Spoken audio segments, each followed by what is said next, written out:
sebagai cermin kepribadian. Sebelum kita mulai belajar, alangkah baiknya kita berdoa. Salah satu dari kalian ke depan mengirim doa. Silakan Bagas.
Yang kedua, menunjukkan perilaku jujur dalam kehidupan sehari-hari.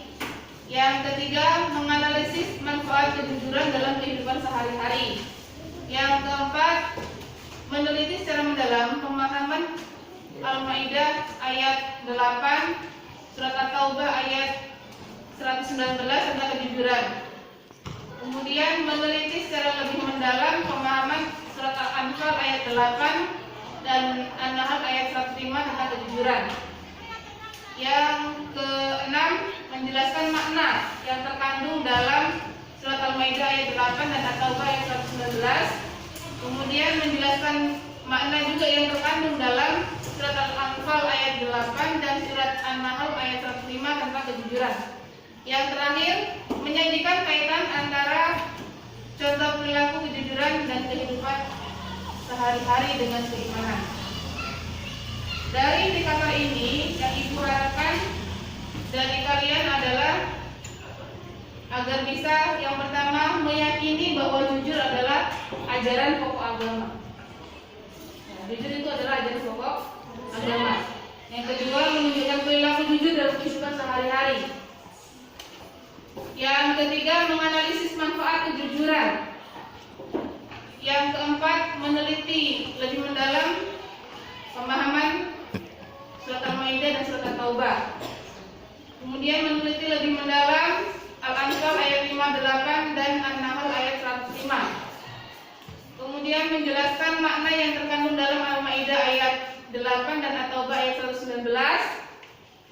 Selanjutnya menjelaskan makna yang terkandung dalam Surat Al-Anfal ayat 58 dan An-Nahl 105. Terakhir menyajikan kaitan antara contoh perilaku dalam kehidupan sehari-hari. Itu tujuan pembelajaran yang ingin Ibu dapatkan dari kalian. Masuk ke materi, memperkaya hasanah peserta didik tentang makna kejujuran. Jujur berasal dari bahasa Arab as-sidqu atau sidik, yang artinya benar, nyata, atau berkata benar. Secara istilah, jujur dibagi menjadi 4. Yang pertama, kesesuaian antara ucapan dan perbuatan. Yang kedua, kesesuaian antara informasi dan kenyataan. Yang ketiga, ketegasan dan kemantapan hati. Dan yang keempat, sesuatu yang baik yang tidak dicampuri kedustaan. Kalian bisa lihat dari materi yang sudah Ibu bagikan kemarin. Selanjutnya ada pembagian sifat jujur dari Ahmad Al-Ghazali. Yang pertama adalah jujur dalam niat atau berkehendak, yaitu dorongan bagi seseorang dalam segala tindakan yang gerakannya selain dorongan kepada Allah. Jadi kalau kita berkehendak, memiliki suatu kehendak itu harus dilandasi dengan kejujuran. Misalnya, saya ingin belajar. Saya ingin belajar dengan tujuan ingin mendapatkan apa yang saya cita-citakan. Cara saya mendapatkan apa yang saya cita-citakan harus dengan bersih, dengan jujur. Caranya bagaimana anak-anak? Belajar dengan sungguh-sungguh. Kemudian ketika terjadi tugas, mendapat tugas dari guru, dikerjakan dengan jujur, dengan baik. Ketika ada ulangan harian atau PTS bagaimana? Tidak menyantai. Kemudian tidak apa lagi? Tidak kerjasama. Apa lagi? Tidak saling bertanya. Harus dilakukan sendiri. Ya. Kemudian jujur dalam perkataan atau lisan, yaitu sesuai berita yang diterima dengan yang disampaikan. Sekarang ini banyak sekali namanya hoax ya. Tahu hoax tadi tidak? Apa yang dimaksud dengan hoax? Berita hoax. Berita yang tidak sesuai dengan kenyataan.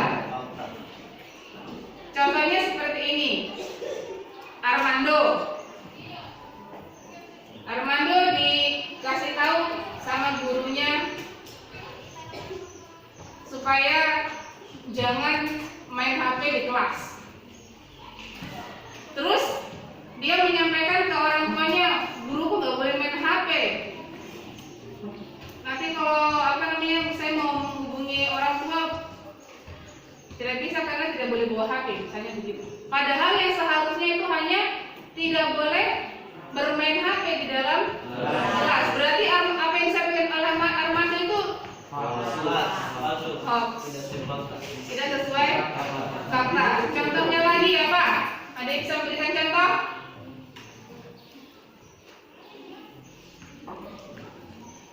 Ada yang pernah di sini bolos atau apa? Alasanmu apa? Ini Bu, bangun terlambat. Bangun terlambat. Alasannya kenapa bisa bangun terlambat? Begadangnya kenapa? Main game.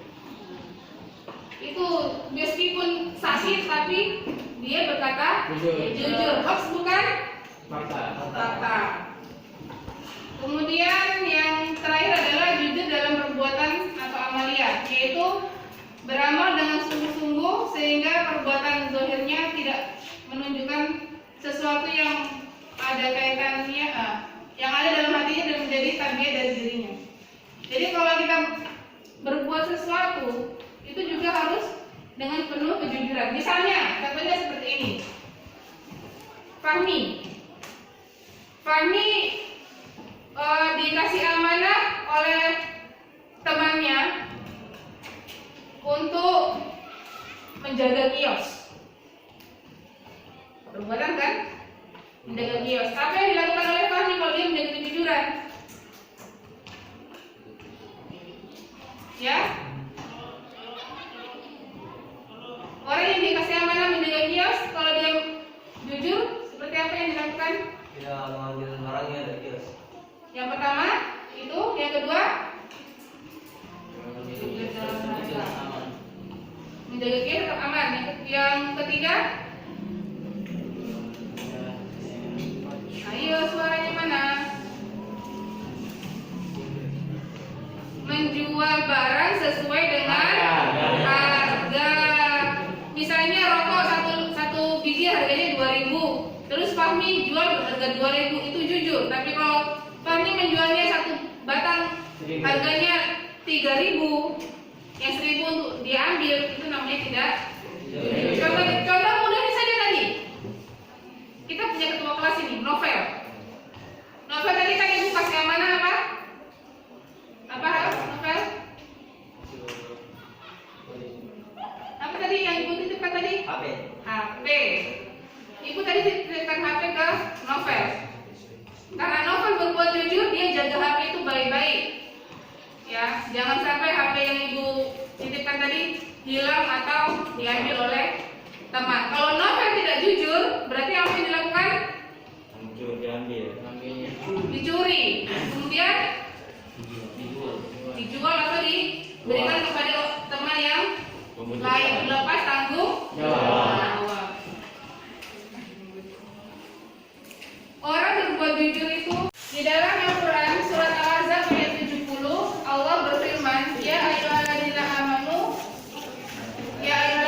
amanu taqullaha wa qulu qawlan sadida. Artinya, wahai orang-orang yang beriman, bertakwalah kamu kepada Allah dan ucapkanlah perkataan yang benar. Ayat tersebut memerintahkan tentang satunya perkataan dengan perbuatan. Ada yang bisa menjelaskan apa yang dimaksud dengan satunya perkataan dan perbuatan? Jadi omongan itu sesuai. Reza? Satunya perkataan dan perbuatan contohnya bagaimana? Ya jujurnya bagaimana? Antara perkataan dan perbuatan harus sama. Contohnya seperti apa? Sehari-hari sudah dilakukan harusnya tahu. Ya, bagaimana? Novel? Seperti perkataan yang bilang disuruh melakukan, misalkan ya disuruh tepat waktu. Hah? Jadi perbuatan juga harus tepat waktu, tidak datang terlambat. Sip. Itu contohnya. Reza, coba berikan lagi contoh satu lagi.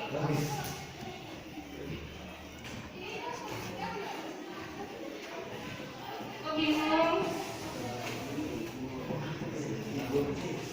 Ya sudah. Jujur adalah sikap yang tulus dalam melaksanakan sesuatu yang diamanatkan, baik berupa harta maupun tanggung jawab. Nah, seperti tadi sudah dicontohkan, Novel ibu amanai HP, dia jaga baik-baik. Contohnya lagi tadi Fahmi diserai tanggung jawab menjaga kios, dia laksanakan dengan baik, dengan jujur. Orang yang melaksanakan amanah disebut al-amin, yaitu orang yang terpercaya, jujur dan setia. Bukan mudah loh ya menjaga kejujuran itu. Dan ingat ya anak-anak, satu kali kita berbuat tidak jujur, itu akan selalu diingat oleh orang lain. Orang lain akan sulit untuk mempercayai kita. Ya, kalau sudah seperti itu, berarti kita harus selalu berusaha berbuat jujur. Sifat jujur dan terpercaya merupakan sesuatu yang sangat penting dalam aspek kehidupan, seperti dalam kehidupan rumah tangga, perniagaan, perusahaan, dan hidup bermasyarakat. Dari dalam segala aspek kehidupan itu kita harus berbuat jujur. Di rumah dikasih uang saku sama orang tua, uang sakunya tolong dikasih 20.000 ya. Ini harus cukup 1 hari untuk bayar uang taksi atau ojek, untuk beli jajan. Tapi kalau kita tidak bisa menjaga kejujuran, uang 20.000 itu tidak akan cukup. Karena apa? Dipakai untuk yang hal-hal yang lain. Kalau kita diminta tolong sama orang tua untuk belanja, uangnya 100.000 ya. Kalau kita jujur, apa yang kita lakukan? Kalau misalnya ada uang kembalian, mengembalikan sesuai dengan harga. Kemudian kalau misalnya dia ingin menjaga amanah, dia dipinjami uang misalnya sama Jira, karena Jira orangnya kaya misalnya. Jira orang kaya, uang. Ketika kita berhutang kepada Jira untuk menjaga amanah, apa yang dilakukan oleh kita? Mengembalikan uang tepat waktu. Kalau misalnya gajinya 3 bulan, berarti juga harus 3 bulan. Sudah paham ya tentang kejujuran ya? Ya.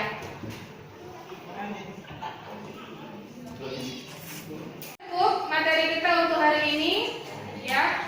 Untuk materi selanjutnya insya Allah nanti akan disampaikan minggu depan. Ya, Bu. Sebelum kita tutup pelajaran pada siang hari ini, alangkah baiknya kita tutup dengan berdoa. Salah satu maju ke depan untuk pimpin doa. Silakan.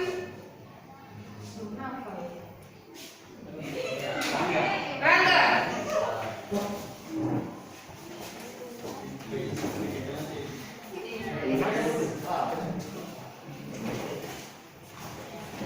Teman-teman, sebelum kita pulang, mari kita berdoa.